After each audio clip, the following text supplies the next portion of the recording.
Bismillahirrahmanirrahim. Assalamu alaikum students. My name is Abdurrahman and I am your biology teacher. आज का जो topic हम discuss करने जा रहे हैं बहुत इंपॉर्टेंट टॉपिक है आपके बोर्ड के लॉन्ग क्वेश्चंस के पॉइंट ऑफ व्यू से, शॉर्ट क्वेश्चंस के पॉइंट ऑफ व्यू से और multiple choice question, objective questions के लिहाज से. इसका नाम है लाइसोसोम्स. चैप्टर 4 का one of the most important topic. Okay, so details देखते हैं बोर्ड के ऊपर.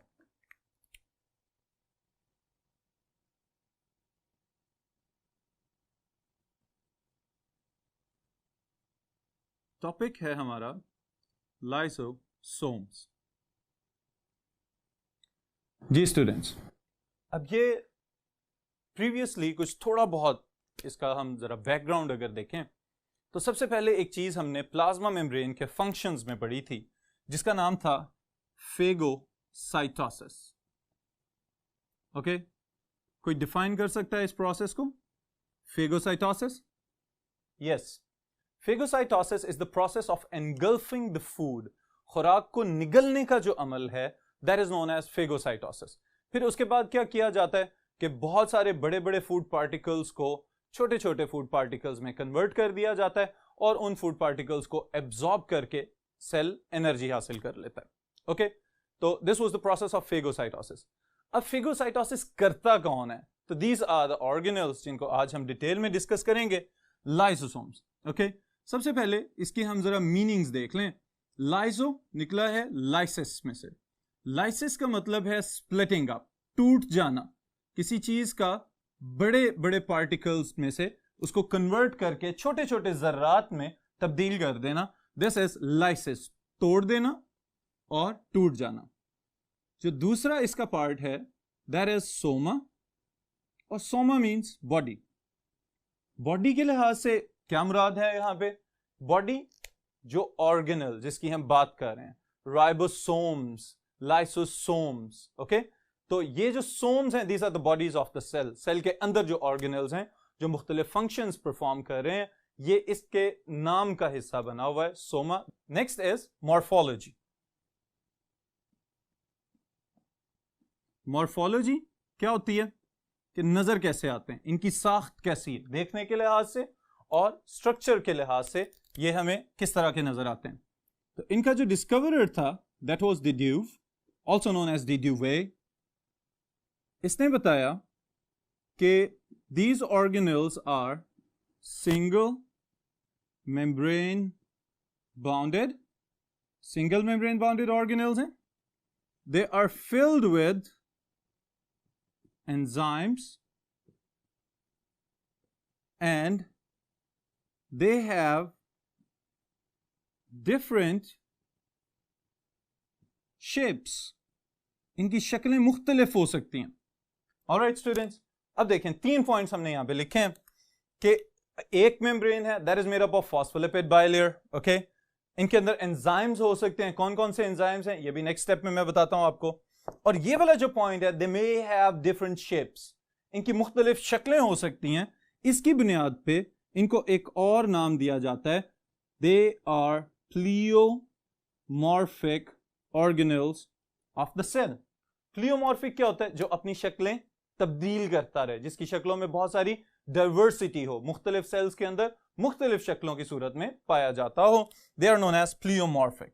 ऑलराइट, फिर जो नेक्स्ट पॉइंट है, if they are the enzyme containing organelles, तो इनके एंजाइम्स की क्या स्पेशलिटी है? ओके, सबसे पहले नंबर पे दे कंटेन एसिड फॉस्फेटेजेस. आपकी बुक को फॉलो कर रहा हूं मैं यहां पे. Then they also contain hydrolytic enzymes. Hydrolytic enzymes जो पानी की मौजूदगी में काम करते हैं. For example, hydrolase. Alright students, तो अब जो फेगोसाइटोसिस का प्रोसेस था उसमें बड़े फूड पार्टिकल्स को छोटे फूड पार्टिकल्स में कन्वर्ट करना है. तो इस कन्वर्जन के लिए the cell need enzymes and enzymes are chemically proteins. तो ये जो प्रोटीन्स हैं सारे के सारे ये बन के कहां से आ रहे हैं? तो we have the protein factories inside the eukaryotic cells as well as the prokaryotic cells, जो कि क्या हैं? Ribosomes. Okay, so synthesis of enzymes. इसके लिए मैं पाथवे आपको बताने लगा हूं कि ये एंजाइम्स बनते कहां पे हैं और उसके बाद फिर किस तरह से इनको ट्रांसपोर्ट किया जाता है। तो the enzymes are proteins, they are synthesised by ribosomes. From the ribosomes they are sent to endoplasmic reticulum. From the endoplasmic reticulum they are sent to the Golgi apparatus। Golgi apparatus के अंदर इनको process किया जाता है और process करने के बाद इनको रिलीज कर दिया जाता है।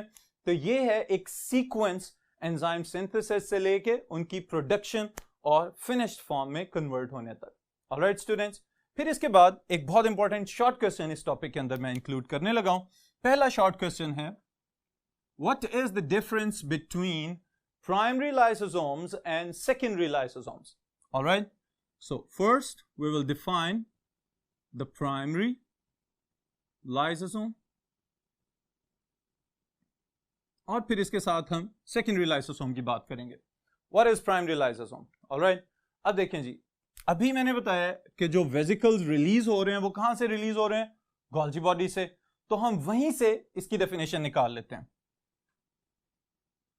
Processed enzymes are budded off, अलहदा कर दिए जाना, budded off from Golgi complex as primary lysosomes. Alright students, जो एंजाइम्स सिंगल मेम्ब्रेन के अंदर पैक होके वेसिकल की फॉर्म में साइटोप्लाज्म में छोड़ दिए गए हैं, they are now termed as primary lysosomes. Okay, जैसे ही कोई फूड पार्टिकल प्लाज्मा मेम्ब्रेन के अंदर एंडोसाइटोज होके एक छोटे से फूड वैक्यूल की फॉर्म में किसी भी साइटोप्लाज्मिक पार्ट में घूमता फिरता नजर आएगा, प्राइमरी लाइसोसोम्स का काम है कि फौरी तौर पे उनको तलाश करना शुरू कर देना। और जैसे ही प्राइमरी लाइसोसोम्स जाके उसके साथ फ्यूज होंगे तो it will become a food digesting vacuole. अब ये जो फूड डाइजेस्टिंग वैक्यूल है इसको हम दूसरा नाम दे देते हैं, और जो हमारे शॉर्ट क्वेश्चन का सेकंड पार्ट है that is secondary lysosome.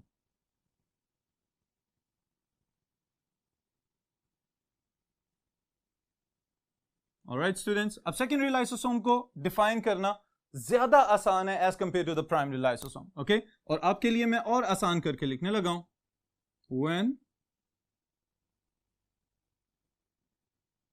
Primary lysosome fuse with the food vacuole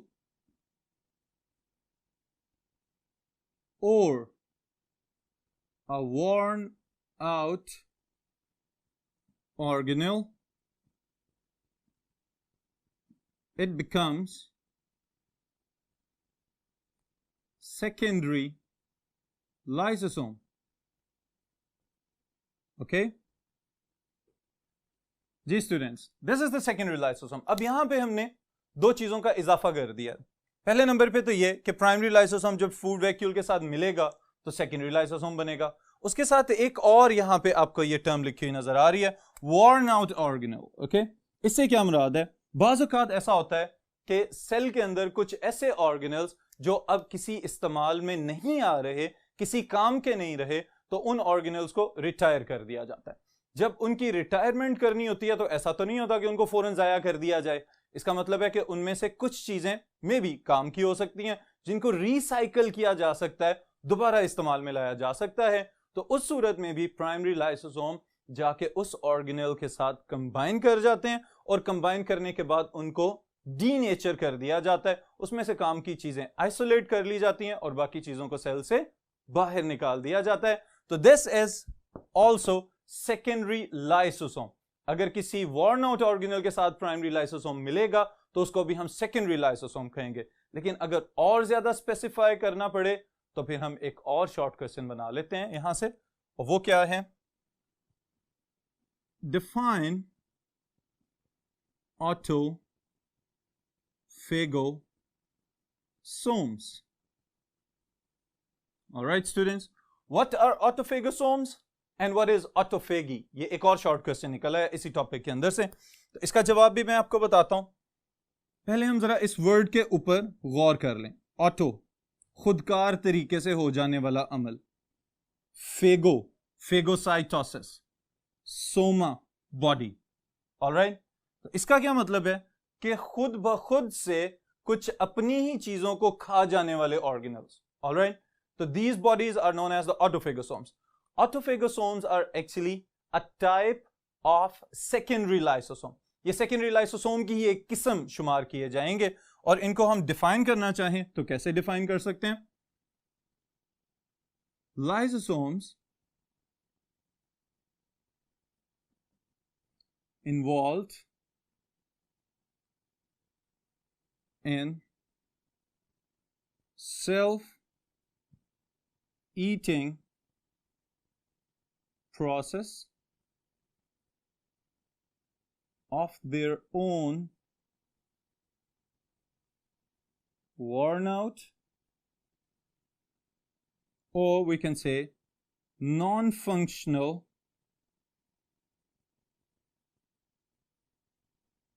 organelles.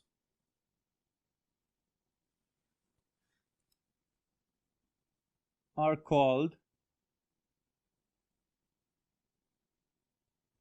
autophagosomes, and the whole process of self-eating is called autophagy. Self-eating. Okay, अब इसमें से मैं दो वर्ड्स को अलग-अलग से हाईलाइट करने लगा हूं. पहले नंबर पे तो हमारे पास है autophagy. Autophagy is what self eating process. Okay, फिर उसके बाद दूसरे नंबर पे यहां पे worn out और नॉन फंक्शनल. ओके स्टूडेंट्स, अब ऐसा भी हो सकता है कि कुछ ऑर्गेनल्स जब से सेल माइटोसिस के थ्रू पैदा हो के काम करना शुरू करता है तो कुछ ऑर्गेनल्स दरमियान में उसका साथ छोड़ जाएं, वो काम करना ही खत्म कर दें और सेल को ऐसे ऑर्गेनल्स की जरूरत नहीं होती. जब सेल को ऐसे ऑर्गेनल्स की जरूरत नहीं है तो वहां पे वो स्पेस और वो एनर्जी जाया नहीं करता. तो उसके लिए क्या किया जाता है? प्राइमरी लाइसोसोम्स को मैसेज दे के वहां पे भेजा जाता है. प्राइमरी लाइसोसोम उसको एनगल्फ करता है, निगल लेता है और निगलने के बाद एंजाइम एक्टिविटी के थ्रू उस बड़े ऑर्गेनल को छोटे छोटे पार्टिकल्स में कन्वर्ट करके उसमें से यूजफुल एलिमेंट्स को निकाल लिया जाता है. This whole process is called autophagy और वो स्पेशलाइज्ड सेकेंडरी लाइसोसोम्स जो ये काम करने के लिए जाते हैं, they are known as autophagosomes. Alright students, फिर इसके साथ एक लास्ट पॉइंट मैं ऐड करता हूं यहां पे, and that is what extra cellular digestion. अब एक्स्ट्रा सेल्यूलर डाइजेशन में भी आप लोग इस टर्म से पहले से फेमिलियर हो, लेकिन लाइसोसोम्स के पॉइंट ऑफ व्यू से ये एक इंपॉर्टेंट बात है. और क्या इंपॉर्टेंट बात है कि आमतौर पे ये समझा जाता है कि lysosomes they only work within the cytoplasm. Okay, लेकिन इस केस में ऐसा नहीं है. The lysosomes they may release enzymes outside the cell. Cell के बाहर भी एंजाइम्स रिलीज कर सकते हैं और जब एंजाइम सेल से बाहर जाके बड़े फूड पार्टिकल्स को छोटे फूड पार्टिकल्स में कन्वर्ट करें ताकि उनको बाद में जज़ब किया जा सके, एब्जॉर्ब किया जा सके, तो that process is known as extra cellular digestion. Okay, मैं इसको डिफाइन करने लगा हूं यहां पे. Lysosomes release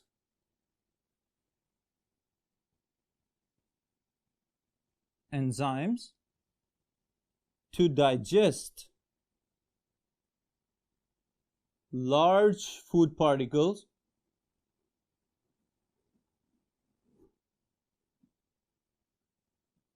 into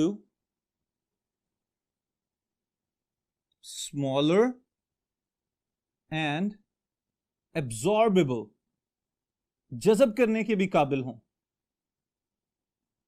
particle size.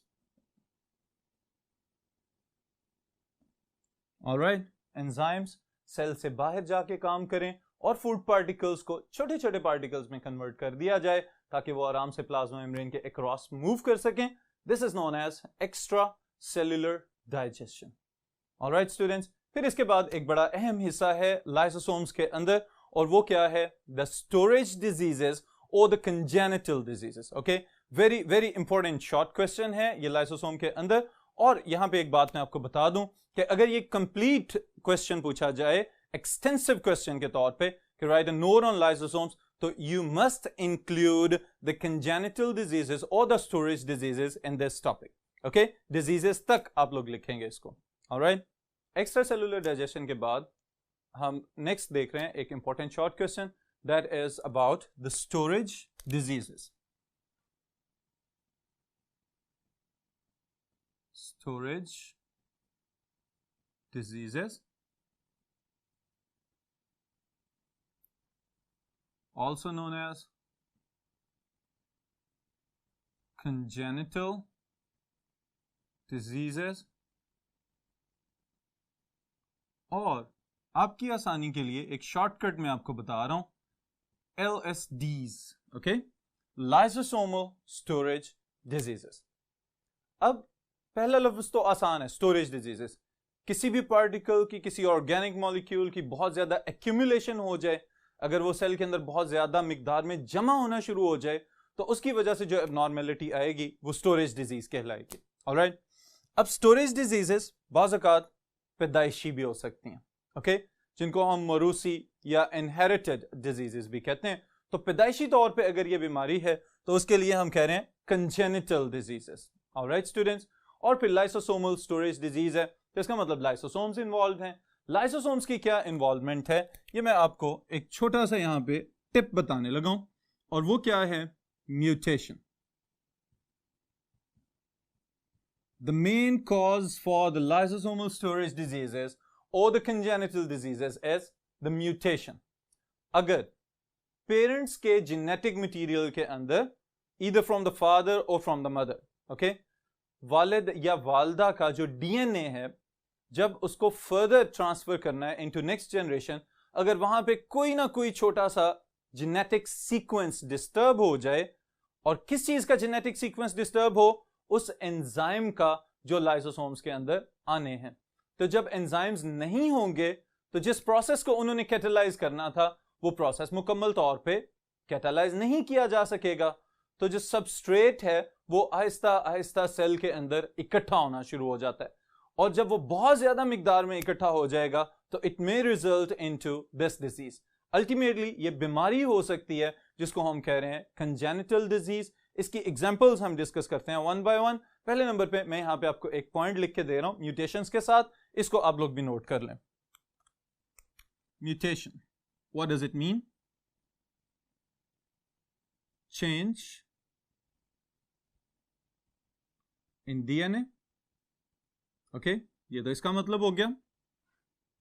What is the relationship of this mutation with the storage diseases? The sequence of genetic material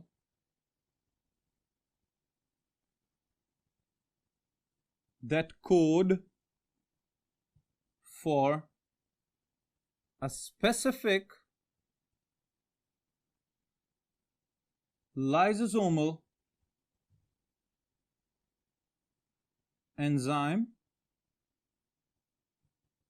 is missing, वहां पे मौजूद ही नहीं है। So the enzymes are not synthesized, वहां पे एंजाइम्स नहीं बनाए जाएंगे, and the substrates, they can be carbohydrates, they can be lipids, or they can be conjugated molecules, glycolipids वगैरह भी हो सकते हैं, will be accumulated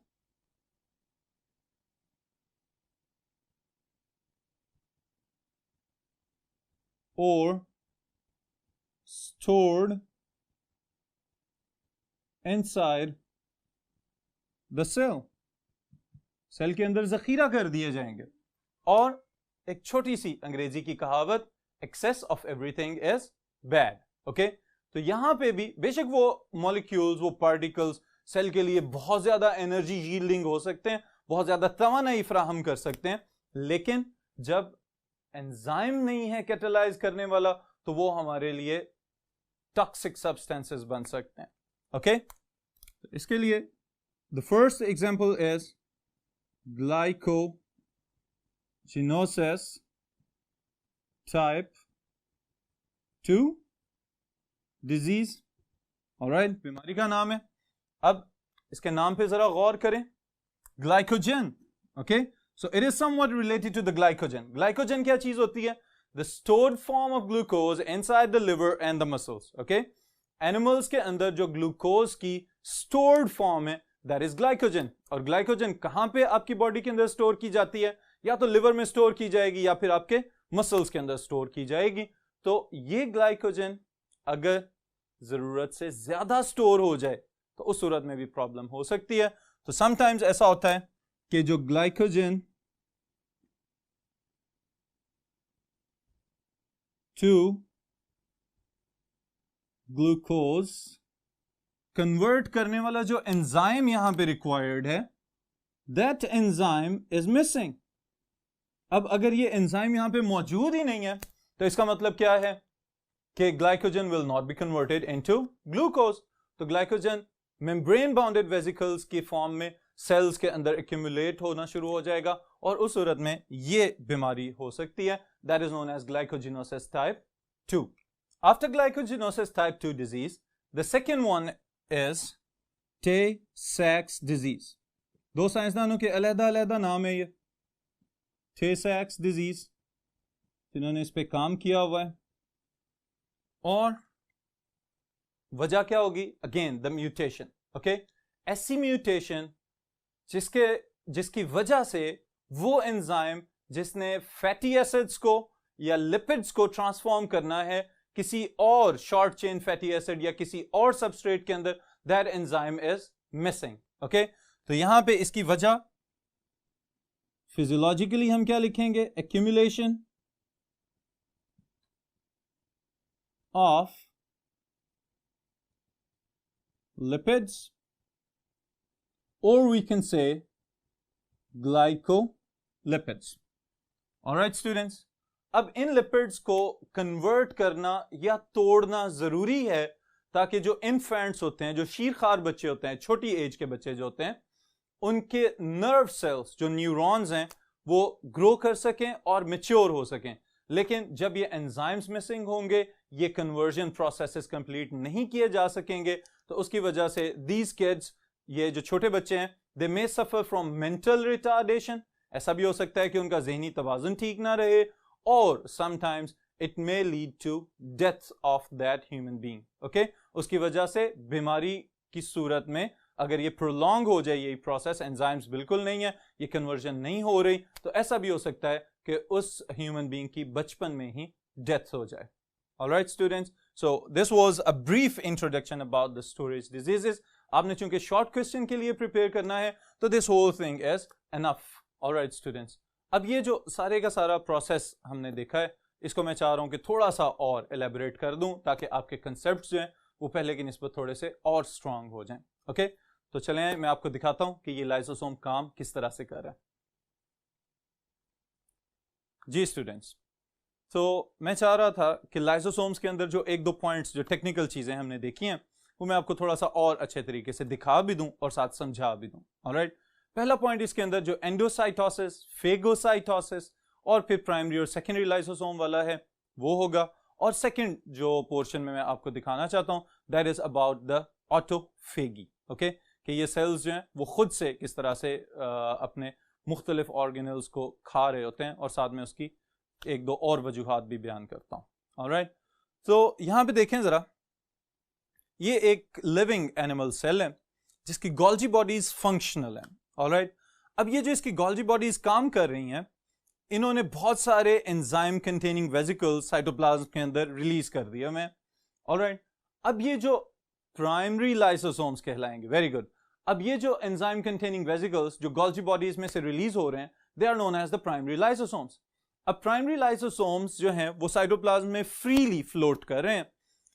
अगर कोई एक फूड पार्टिकल एंडोसाइटोसिस के थ्रू मूव करके लाया जा रहा है within the animal cell cytoplasm, तो प्राइमरी लाइसोसोम उसको अप्रोच करेगा और उसके साथ फ्यूज कर जाएगा, मिल जाएगा।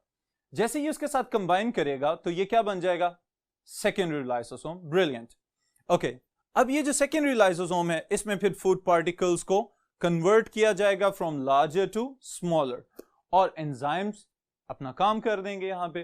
फिर जो अनडाइजेस्टेड फूड बचेगा, जो फूड पार्टिकल्स हजम नहीं हो सकते, उनको उसी वेसिकल के अंदर पैक करके फिर प्लाज्मा मेम्ब्रेन की तरफ भेजा जाएगा। वहां पे वो कॉन्ट्रैक्टाइल वैक्यूल की फॉर्म में काम करेंगे और मेम्ब्रेन रप्चर होगी, वेस्ट प्रोडक्ट्स को बाहर निकाल दिया जाएगा। This was the first part, okay. अब जो दूसरा हिस्सा है इसका, यहां पे ये देखें जरा, ये कोई ऑर्गेनेल है जो कि माइटोकॉन्ड्रिया भी हो सकता है और कोई और भी मेम्ब्रेनस ऑर्गेनेल हो सकता है, जिसकी अब सेल को जरूरत नहीं रही। अब जब सेल को इसकी जरूरत नहीं है तो सेल क्या करेगा? यस, प्राइमरी लाइसोसोम को ट्रेवल करवाएगा टुवर्ड्स दैट स्पेसिफिक ऑर्गेनेल और उसको ऑर्डर्स दिए जाएंगे कि इसकी ऑटोफेगी कर दो, ऑलराइट। अब सवाल ये पैदा होता है कि ऑटोफेगी की जरूरत क्यों पेश आ रही है? तो स्टूडेंट्स, ऑटोफेगी की जरूरत पेश आ सकती है, नंबर वन, ये कोई नॉर्मल फिजियोलॉजिकल प्रोसेस हो सकता है कि सेल के रूटीन के कामों में से कोई एक काम हो सकता है। नंबर टू, ऐसा भी हो सकता है कि सेल चाह रहा हो कि ये ऑर्गेनेल अब किसी काम का नहीं रहा तो इससे छुटकारा हासिल कर लिया जाए और उसकी रिसाइकलिंग कर ली जाए, उसमें से काम की चीजें बाहर निकाल ली जाए। और नंबर थ्री, जो कि सबसे इंपॉर्टेंट चीज है, और वो क्या है? बाज़ औक़ात ऐसा भी होता है कि अगर कोई लिविंग बॉडी स्टारवेशन की कंडीशन तक जा चुकी हो, कैद साली किसी कंडीशन हो और फूड पार्टिकल्स की अवेलेबिलिटी ना हो, मजीद खुराक ना मिल रही हो, तो उस सूरत में सेल्स क्या करते हैं? अपनी एनर्जी की जरूरियात को पूरा करने के लिए कुछ ऑर्गेनल्स जो हैं उनकी कुर्बानी दे देते हैं और उनको तोड़ के उनमें से एनर्जी निकाल के अपने सर्वाइवल के लिए इस्तेमाल कर ली जाती है, ऑलराइट। तो ये वो वजूहात हैं कि सेल को ऑटोफेगी की जरूरत पेश आ जाए। अब देखें स्टूडेंट, ये जो प्राइमरी लाइसोसोम है, जब ये जाके इस ऑर्गेनेल के साथ फ्यूज कर रहा है, तो इस सूरत में अब हम इसको क्या कहेंगे? Secondary lysosome. और इस सेकेंडरी लाइसोसोम का दूसरा नाम इसके इस स्पेसिफिक एक्शन के लिहाज से क्या होना चाहिए? Yes, that is autophagosomes, alright. अब फिर इस ऑर्गेनेल को तोड़ दिया जाएगा, छोटे छोटे पार्टिकल्स में कन्वर्ट करने के बाद क्या किया जाएगा? फर्दर इसको रिसाइकल कर दिया जाएगा। जो काम की चीजें वो सेल रख लेगा, जो काम की चीजें नहीं है उनको फिर किसी वेस्ट वेसिकल के थ्रू सेल से बाहर निकाल दिया जाएगा। This is the whole process of autophagy. और जिस प्रोसेस के जरिए इन वेस्ट प्रोडक्ट्स को बाहर निकाला जा रहा है, that is exocytosis. Alright students, so this is all about today's lecture. फिर इंशाल्लाह ताला इसके जो डिफरेंट फॉर्म्स हैं, पेरोक्सिसोम्स और ग्लाइऑक्सिसोम्स हैं, लेटर ऑन जो आपकी बुक का सीक्वेंस है, वो इंशाल्लाह फर्दर लेक्चर्स में हम देखेंगे।